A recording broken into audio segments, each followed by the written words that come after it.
وہ اللہ کبھی کافروں کو بلا کر سمجھاتا ہے، کبھی مشرکین کو مخاطب کر کے اور کبھی مومنین کو۔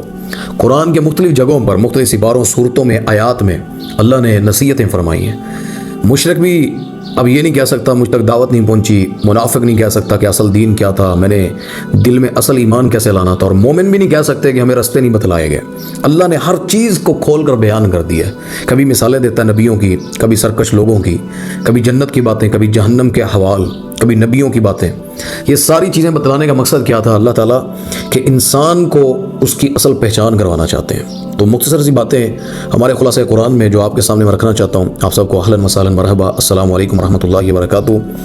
اس سپارے کا آغاز اللہ تعالیٰ نے 19ویں سپارے کا اس آیت سے کیا، وقال الذین لا یرجون لقاءنا لولا انزل علینا الملائکۃ او نرى ربنا لقد استکبروا فی انفسهم وعتوا عتوا کبیرا۔ اللہ اکبر۔ یہ سپارہ جس کے اندر 3 صورتیں ہیں، یہ سورۃ الفرقان کی آیت ہے۔ اس میں سورۃ الشعراء بھی ہے، سورۃ النمل بھی ہے۔ سورۃ الفرقان جو ہے نا، یہ سورت مکہ کے ان مشرکین کے لوگوں کے لیے مکہ کے وسط میں، مکی دور کے وسط میں نازل ہوئی یہ سورت، جو کبھی اللہ کی ذات کا انکار کرتے، کبھی اللہ کے نبی صلی اللہ علیہ وسلم کی ذات کا، کبھی قرآن کا مذاق اڑاتے، کہتے یہ تو شاعر کی کلام ہے اور خود لکھتا ہے، اس کے کوئی ساتھی ایسے لکھوا دیتے ہیں، یہ کہیں سے لے کر آتا ہے، یہ اللہ کی طرف سے یا رب کی ہے، اس میں کوئی ایسی بات نہیں، معاذ اللہ۔ تو اللہ تعالیٰ نے ان کو آفاقی عقلی نقلی دلائل کے ساتھ ان کا رد کرنا، ان کے سوالات کا، اعتراضات کا جواب دینا، اور عباد الرحمن کی صفات بھی اللہ نے یعنی اپنے بندوں کی، جو رحمان کے بندے وہ صفتیں بیان کی، اور 9 مسلمان صحابہ کرام جو شروع والے، اور میں ان کی تربیت کیسے کی اللہ نے وہ بھی اس میں بیان فرمایا ہے۔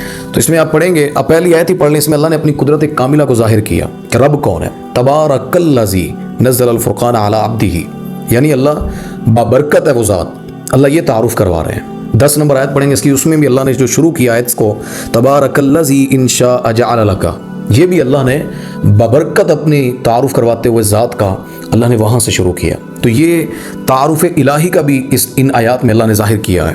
اس سے آگے اللہ تعالیٰ نے مشرکین کے خود ساختہ معبودوں کی بے بسی، آپ پڑھیں گے نا اس کے اندر 3 نمبر آیت میں اللہ کہہ رہے ہیں الذی لہ ملک السماوات والارض، یعنی اپنی بادشاہت زمین و آسمان کی وہ اللہ کی ہے۔ اللہ فرماتے ہیں اس کی کوئی اولاد نہیں ہے، اس نے کسی کو اپنی یعنی شراکت داری میں کہ شریک بن کر کوئی تھوڑی سی بارش کے لیے، اولاد کے لیے کسی بادشاہ کو اپنے اندر اللہ نے ساتھی نہیں بنایا۔ اللہ کہتے ہیں میں نے ہر چیز انصاف پر، پیمانے پر پیدا کی ہے، مگر یہ جو خداؤں کو، معبودوں کو اللہ کے سوا پوچھتے ہیں نا، اللہ کہتا ہے یہ نہ خود پیدا ہوئے ہیں، نہ یہ کچھ پیدا کر سکتے ہیں، نہ یہ نفع نقصان کے مالک ہیں، ولا یملکون موتا ولا حیاتا ولا نشورا، یہ موت، زندگی اور دوبارہ جب اٹھائے جانے یعنی جب اٹھنا ہے قیامت کے دن، کسی چیز کے مالک نہیں ہے۔ یہاں سے یہ بھی پتہ لگتا ہے کہ قیامت کو یہ اٹھیں گے، یہ جو معبود بنائے ہوئے ہیں۔ ہمارے لوگ کہتے ہیں جی بتوں کی بات ہو رہا ہے، ولیوں کی اور ہے، یہ قیامت کو جو اٹھیں گے، اٹھائے جائیں گے، یعنی وہ انسان ہی ہوں گے، صرف بتوں کے نام نہیں۔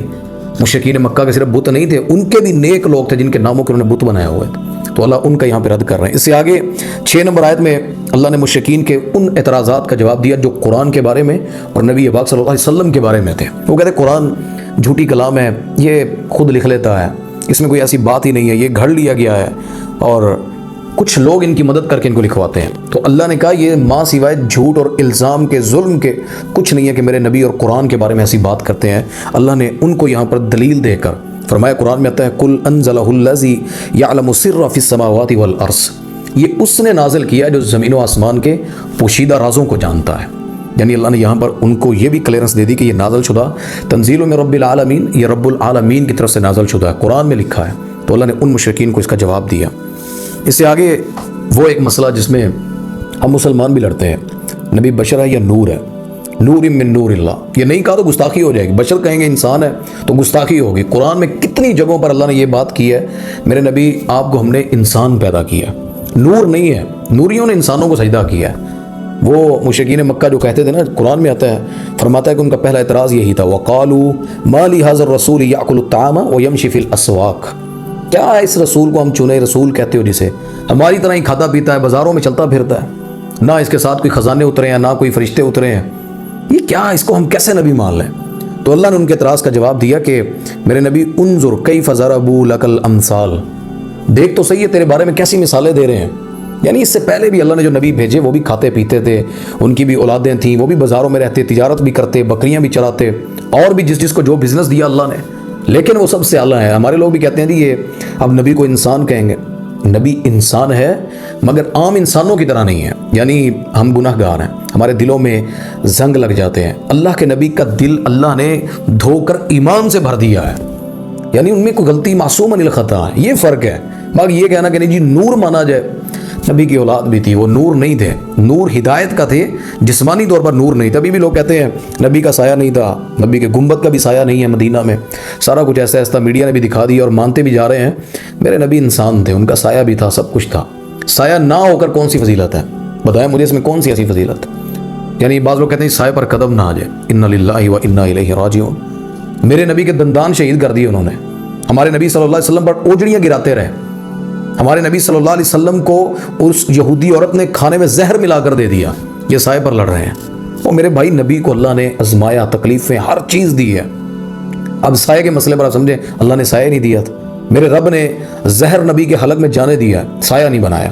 میرے نبی صلی اللہ علیہ وسلم کو اللہ تعالیٰ نے دندان شہید ہو گئے، وہ جو خول پہنا ہوا تھا نبی پاک صلی اللہ علیہ وسلم نے سر کے اوپر، اس کی جو ایک لوہے کی سیخ جو ہے وہ ادھر اس جگہ پر آنکھ کے ساتھ اندر گھس گئی، اندر چلی گئی، گھس گئی نبی پاک صلی اللہ علیہ وسلم کے، اس پر کسی کو کوئی بات نہیں آتی، تب انسان تھے۔ سایہ کی بات ہے تو نہیں سایہ نہیں تھا نبی کا۔ میرے بھائی عقل اختیار کرنی چاہیے۔ اللہ نے یہاں پر ان آیات میں آپ پڑھیں گے تو 20 نمبر آیت تک اللہ نے ان کے اعتراضات کا جواب دیا ہے۔ اس سے آگے اللہ تعالیٰ نے 22 نمبر آیت وہ بھی انہی کے متعلق ہے کہ اللہ نے ان کو جواب کیسے دیا۔ اس سے آگے اللہ تعالیٰ نے قیامت کے روز مشرکین کے معبودوں کو جو حاضر کیا جائے گا نا، اللہ نے اس کا تذکرہ کیا، فرمایا کہ یہ جس دن انہیں اللہ لائے گا نا، اور جو اس کے سوا کسی کو پوچھتے تھے ان کو بھی، یعنی پوجنے والے اور جو اپنے آپ کو پیش کرتے تھے کہ ساری عبادت کرو، ساڈے کو منگو، اللہ ان دونوں کو لا کر کھڑا کر دے گا، یعنی پیر صاحب بھی وچ، مرید صاحب بھی وچ۔ اللہ کہیں گے تم نے کہا تھا کہ میری عبادت کرو، مجھ سے مانگو، یا میرا معبود یعنی اس لیول کی اللہ کے مقابل تم عبادت کرو۔ اللہ کہتا ہے مکر جائیں گے، وہ کہیں گے سبحانک، پاک ہے تم، تیرے ساتھ ہم کہہ سکتے ہیں؟ یہ تو انہیں ان کو مال و زر دیا، یہ بگڑ گئے تھے۔ یہ اللہ یہاں ان کو یہ بات سکھا رہے ہیں کہ تم نے یہ جواب دینے ہیں قیامت کے دن جو آج تم اپنے ہیلے بہانے بنا کر معبود بنائے ہوئے ہیں۔ تو اللہ تعالیٰ نے یہاں تک یہ بات کی۔ اس سے آگے اللہ نے کافروں کی ایک وہ افسوس والی بات، یعنی قیامت کے دن وہ کتنا بڑا افسوس کریں گے۔ اللہ فرماتے ہیں وَيَوْمَ يَعْضُ الظَّالِمُ عَلَى يَدَيْهِ يَقُولُ يَا لَيْتَنِي اتَّخَذْتُ مَعَ الرَّسُولِ سَبِيلًا۔ اللہ اکبر۔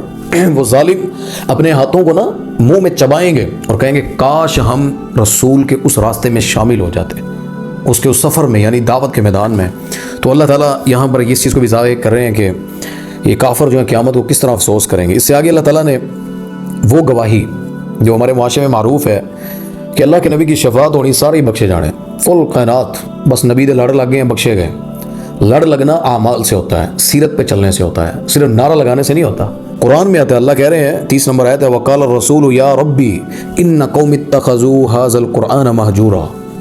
اے اللہ یہ وہ ہے میری قوم کے لوگ جنہوں نے قرآن کو چھوڑ دیا تھا۔ قرآن کتنی باتیں یہ ساری قرآن میں ہی ہے نا، توحید، اقرار، دعوت، اللہ کا تعارف۔ اللہ اس نے خود تعارف بنا لیا، رب بڑا ہے، پتہ نہیں پھر کیا کیا کہہ جاتے ہیں حد علی کے بارے میں اور نبی کے بارے میں۔ وہ اللہ کہتے ہیں یہ قرآن کی دعوت کو چھوڑ چکے تھے، اللہ ان کے خلاف میری گواہی قبول کر پکڑ کر ان کی۔ اس سے آگے اللہ تعالیٰ نے قرآن مجید کا وہ اعتراض، وہ کہتے تھے یہ تھوڑا تھوڑا نازل کیوں ہوا ہے، اکٹھا نازل ہو جاتا، تو اللہ نے وہ بیان کیا کہ میرے نبی یہ جو کفر کیا نا جنہوں نے، وہ کہتے ہیں ایک ہی بار قرآن کیوں نہیں اترا، تو بتلا دیں کذالک لنثبت بہ فؤادک، ہم نے اس چیز کو آہستہ آہستہ نازل اس لیے کیا کہ آپ کے دل کو مضبوط کر دیں۔ کبھی بدر میں اترتا ہے، کبھی احد میں، کبھی فتح مکہ پر، کبھی وفات سے پہلے، تو ہر دور میں ساتھ ساتھ اللہ کا آتے رہنا، یعنی قرآن اتارتے رہنا، جبرائیل کا آتے رہنا، یہ ایمان کو، دل کو مضبوط کرتا تھا۔ اور ساتھ فرمایا کہ وَرَتَّلْنَاهُ تَرْتِيلًا، اس لیے بھی نازل کیا کہ اسے ٹھہر ٹھہر کر پڑھا جائے۔ ساڑھی جو 20 راویاں سپیڈ ہوتی ہے نا، اس طرح کا قرآن اللہ نہیں کہتا، یہ قرآن اترا ہی ٹھہر ٹھہر کر پڑھنے کے لیے ہے۔ اور اس سے آگے پھر اللہ تعالیٰ نے دعوت جہاد کبیر کی آیت، یعنی جو اللہ نے فرمایا فَلَا تُطِعِ الْكَافِرِينَ وَجَاهِدْهُمْ بِهِ جِهَادًا كَبِيرًا، پس تو کافروں کا کہنا مت مان اور ان کے ساتھ جہاد کر، بڑا جہاد کر۔ اب علماء نے یہاں پر کہا کہ جہاد بالسیف جو ہے، بعض اس کا معنی کرتے ہیں، بعض کہتے ہیں دعوت کے جو جہاد ہے وہ بھی جہاد ہے، کوشش ہے، جہاد کوشش کو کہتے ہیں۔ بہرحال اس جہاد کی اپنی فضیلت ہے، دعوت کے جہاد کی اپنی فضیلت ہے، اللہ نے اس کا حکم دیا۔ تو اس کے بعد عباد الرحمن کی صفات ہیں، اللہ اکبر، یعنی ان کا اخلاق، کردار، جو نقشہ کھینچا نا اللہ نے، میں وہ آپ کے سامنے رکھتا ہوں۔ جو اللہ کے بندے ہیں، جو محمد صلی اللہ علیہ وسلم کی تعلیمات پر چلتے ہیں، رحمان کے بندے ہیں، ان کی پہلی صفت اللہ نے پتہ کیا بیان فرمائی؟ وعباد الرحمن الذین